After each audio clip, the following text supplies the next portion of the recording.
आज जिस मुद्दे पर बात हो रही है वह सिर्फ एक योजना का नाम नहीं है, ये उन करोड़ों मेहनतकश लोगों की जिंदगी का सवाल है जिन्होंने अपने सबसे अच्छे साल देश और संस्थानों को दे दिए। कर्मचारी पेंशन योजना, जिसे आप ईपीएस और ईपीएस 95 के नाम से जानते हैं, इसका मकसद यही था कि सेवानिवृत्ति के बाद किसी को असहाय न रहना पड़े, किसी को इलाज की पर्ची देखते हुए यह न सोचना पड़े कि दवा लूं या घर का राशन। देश की प्रगति की जो तस्वीर हम देखते हैं वह ऊंची इमारतों, चमकती सड़कों और बड़े बड़े प्रोजेक्ट से नहीं बनती, वो उन हाथों से बनती है जो सुबह से रात तक काम करते हैं और फिर एक दिन उम्र के मोड़ पर पहुंचकर सिर्फ सम्मान चाहते हैं, भीख नहीं। पेंशन कोई एहसान नहीं है, यह वर्षों की ईमानदारी, नियमित अंशदान और जिम्मेदारी का प्रतिफल है। यही कारण है कि यह चर्चा साधारण नहीं, यह आपके अधिकार, आपके सम्मान और आपके भविष्य से जुड़ी हुई बात है। समस्या आपने खुद जी है। जब शरीर में ताकत थी, जब समय पर ऑफिस, फैक्ट्री, साइट या फील्ड में पहुंचना रोज की आदत थी, तब हर महीने अंशदान कटता रहा। किसी ने यह सोचकर विरोध नहीं किया कि यह पैसा कल काम आएगा या नहीं, क्योंकि भरोसा था कि व्यवस्था साथ देगी। लेकिन आज जब उम्र बढ़ चुकी है, जब डॉक्टर की फीस और जांचों का खर्च बढ़ता जा रहा है, अब गैस सिलेंडर से लेकर किराना तक सब महंगा हो चुका है, तब 1000 भारतीय नेपाली रुपया से 1500 भारतीय नेपाली रुपया जैसी पेंशन बहुत से घरों में सिर्फ एक कड़वा मजाक बनकर रह जाती है। बाहर से लोग मुस्कुराते हैं पर अंदर से एक टूटन रहती है। कई लोग बच्चों के सामने अपनी मजबूरी नहीं दिखाते, लेकिन अकेले में वही सवाल लौटता है कि क्या इतने वर्षों की सेवा का यही नतीजा होना था? और यही वह जगह है जहां ईपीएस 95 का संघर्ष केवल आंकड़ों का संघर्ष नहीं रह जाता, यह आत्मसम्मान का संघर्ष बन जाता है। इस पूरे मुद्दे में कानूनी लड़ाई का लंबा दौर रहा है। याचिकाएं, सुनवाई, तारीखें, आदेश, व्याख्याएं और हर तारीख के साथ उम्मीद भी बढ़ती रही और थकान भी। बहुत से लोग कोर्ट नहीं गए पर हर खबर पर नजर रखी, क्योंकि फैसला चाहे कहीं भी हो रहा हो, असर सीधे रसोई, दवा, किराया और घर की जरूरतों पर पड़ता है। एक ऐतिहासिक पड़ाव तब आया जब सर्वोच्च न्यायालय के स्तर पर पेंशन गणना और पात्रता से जुड़े मुद्दों पर बड़े फैसले और दिशा निर्देश सामने आए। कई बार ऐसा लगा कि अब बदलाव तुरंत होगा, लेकिन जमीन पर लागू होने में देरी, अलग अलग अधिसूचनाएं और नए विवाद फिर से रास्ता मुश्किल बनाते रहे। दुख यह भी है कि अनेक पेंशनधारी उस दिन का इंतजार करते करते दुनिया से चले गए, जिनके हिस्से में संघर्ष तो आया पर राहत का पूरा स्वाद नहीं। फिर भी उनका संघर्ष व्यर्थ नहीं गया, क्योंकि उसी आवाज ने व्यवस्था को मजबूर किया कि यह मसला बार बार वापस सर्वोच्च मंच तक पहुंचे और गंभीरता से सुना जाए।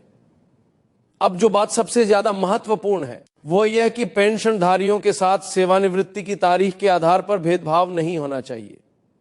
यही वह जड़ थी जहां से वर्षों का असंतोष जन्म लेता रहा। किसी पर एक नियम, किसी पर दूसरा। कोई पहले रिटायर हुआ तो उसे अलग शर्तें, कोई बाद में हुआ तो अलग। जब न्यायालय इस तरह के भेदभाव पर सवाल उठाता है तो संदेश साफ होता है कि अधिकारों की व्याख्या एक जैसी होनी चाहिए और पेंशन जैसे जीवन निर्वाह के साधन को टुकड़ों में बांटकर लोगों को उलझाया नहीं जाना चाहिए। साथ ही यह संकेत भी मजबूत हुआ कि पेंशन को सम्मानजनक बनाने की दिशा में ठोस कदम उठाने होंगे। यह बात सिर्फ भावनात्मक नहीं है, यह संवैधानिक न्याय की भावना से जुड़ी है, क्योंकि बुढ़ापे में सुरक्षा और गरिमा कोई वैकल्पिक सुविधा नहीं, यह जीवन का मूल अधिकार है। यहीं से दूसरा बड़ा बदलाव समझिए। अब पेंशन को एक ही पैमाने से तौलने की मानसिकता कमजोर पड़ती दिखती है। पहले अक्सर यह होता रहा कि जिसने 10 साल काम किया और जिसने 30 से 35 साल, उनकी पेंशन में फर्क उतना नहीं दिखता जितना न्यायसंगत होना चाहिए। अब फोकस इस पर जा रहा है कि आपकी पेंशन आपके योगदान के वर्षों, पेंशन योग्य वेतन और आपने कौन सा विकल्प चुना इन बातों पर निर्भर होगी। इसलिए किसी एक लाइन को पकड़कर निष्कर्ष निकालना नुकसान दे सकता है। आपको अपने केस की असल स्थिति समझनी होगी। आपने कितने वर्षों तक ईपीएस में अंशदान दिया? क्या न्यूनतम पात्रता अवधि पूरी की? आपका अंतिम वेतन स्तर क्या था? और आपने पेंशन के किस विकल्प के अंतर्गत योगदान दिया? इन्हीं आधारों पर गणना बनेगी। इसी वजह से यह जरूरी है कि आप पूरी जानकारी क्रम से समझें, ताकि आप अपने ही अधिकारों को गलतफहमी के कारण कमजोर न कर बैठें। अब बात उन श्रेणियों की जिनकी चर्चा बार बार होती है। पहली श्रेणी वे लोग हो सकते हैं जिन्होंने न्यूनतम अवधि के आसपास योगदान दिया, करीब 10 साल या थोड़ा ऊपर नीचे। इस श्रेणी में बहुत से लोग मजबूरी में आते हैं। किसी की फैक्ट्री बंद हुई, किसी की नौकरी स्वास्थ्य कारणों से छूटी, किसी के जीवन में ऐसी परिस्थिति आई कि लंबी सेवा संभव नहीं रही। वर्षों तक इन्हें यही महसूस कराया गया कि कम साल काम किया है, इसलिए उम्मीद भी कम रखो। लेकिन अब जब गणना का ढांचा अधिक तार्किक और योगदान केंद्रित बनने की बात हो रही है, तो इस वर्ग की पेंशन में भी पहले के मुकाबले बेहतर आकलन की संभावना बनती है। यह समझना जरूरी है कि कोई भी सुधार अचानक हवा से नहीं आता। वह नियम, फॉर्मूला और पात्रता की शर्तों के अंदर ही आता है। इसलिए अफवाहों के बजाय दस्तावेजों, रिकॉर्ड और नियमों के आधार पर ही अपनी स्थिति देखें।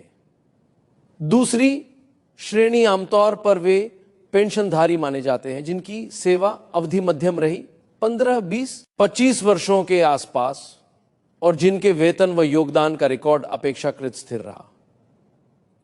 यहां अक्सर फर्क इस बात से पड़ता है कि पेंशन योग्य वेतन क्या माना गया, किस अवधि का औसत लिया गया, और क्या आपके रिकॉर्ड में कोई कटौती, ब्रेक या दस्तावेजी कमी तो नहीं। बहुत बार पेंशन कम होने के पीछे समस्या नियम नहीं, रिकॉर्ड की त्रुटि होती, नाम की स्पेलिंग, जन्मतिथि, बैंक विवरण, सेवा अवधि का गलत एंट्री या केवाईसी की कमी। इसलिए सुधार की उम्मीद के साथ साथ अपनी फाइल को दुरुस्त करना भी उतना ही जरूरी है। तीसरी श्रेणी उन लोगों की हो सकती है जिनकी सेवा लंबी रही, 30 से 35 साल तक, और जिनका पेंशन योग्य वेतन भी अपेक्षाकृत अधिक रहा। यहां संभावित पेंशन राशि ऊंची बन सकती है, लेकिन फिर भी अंतिम निर्णय नियमों और विकल्पों के अनुसार ही होगा। इसलिए किसी वीडियो, पोस्ट या फॉरवर्ड संदेश के आधार पर रकम तय मत मानिए।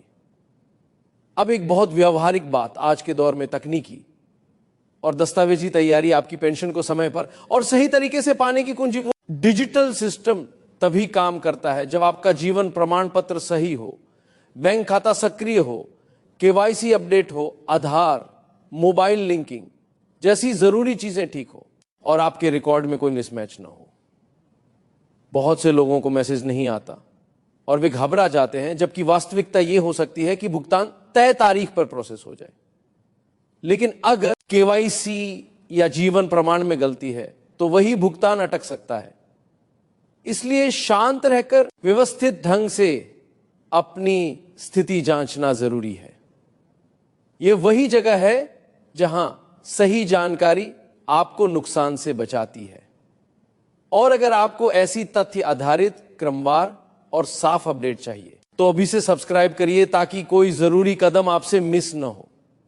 सब्सक्राइब करके नोटिफिकेशन ऑन रखिए, क्योंकि अपडेट का समय निकल जाने के बाद पछताना पड़ता है।